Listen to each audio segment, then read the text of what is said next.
ইরাবতীটা আসলে আমি অনেক অনেক নাম শুনছি, আমি কখনো আসা হয় নাই, ফার্স্ট ট্যুর এটা আমার ইরাবতীতে।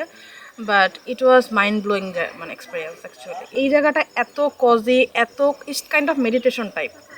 সকালবেলা আমি যখন এখানে বসেছিলাম দেখলাম যে অনেক টাইপের পশু পাখির ডাক, সব পশু হয়তো চিনিও না, বানরের ডাক শুনেছি, একটু আগে দেখলাম একটা মাছ সাঁতার কেটে যাচ্ছে, আমার বাচ্চাটাকেও দেখালাম। ইরাবতীর ইভেন খাবার ওয়াজ সো গুড, আমার মনে হচ্ছে যে আরেক দিনের বেশি হলে ভালো হতো, যেতে ইচ্ছা করতেছে না। এটা আমার সুন্দরবনের প্রথম ট্রিপ। রাতের যে গল্প করাটা সবাই মিলে, এবং এখানে আমরা যে 8 জন এসেছি, 8 জন আমরা 8 জায়গা থেকে এসেছি, বাট অন্য একটা মানুষের সাথে যে প্রথম দেখা সেটা মনেই হয়নি একবারও। যখন এখানে এসে নামছি অ্যাকচুয়ালি তখন থেকে মানে বনটা দেখার পর এন্ড রিসোর্টটা দেখার পরে স্পেশালি মানে ক্লান্তিটা পুরোপুরি দূর হয়ে গেল। বন থেকে পশু পাখির যে একটা শব্দ, প্লাস হচ্ছে জোয়ারের পানি আসতেছে সে একটা শব্দ, দেন হচ্ছে রাতে চাঁদের আলো, বারান্দায় বনের সামনে বসে থাকা। প্রচুর চালাক, প্রচুর চালাক।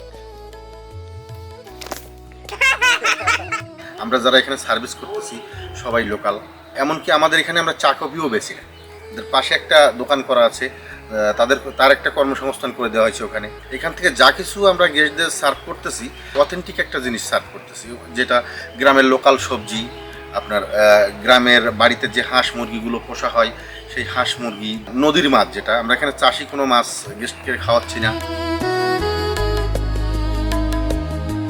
ঝটিকা সফরকে সিলেক্ট করে ডেফিনেটলি আমি খুবই লাভবান হয়েছি, কারণ এখানে একটা ফ্যামিলি ভাইব পেয়েছি। ঝটিকা সফর এত সুন্দর একটা অ্যারেঞ্জ করছে অ্যান্ড এত সুন্দরভাবে জিনিসটা অর্গানাইজড করতেছে, এখনো স্টিল একটা সারপ্রাইজিং। একটা ছোট একটা গ্রুপ, বাট খুবই organised, service is top notch quality. ওদের সাথে ট্রিপ করার ডিসিশনটা একটা one of the best decision ছিল আমার লাইফে।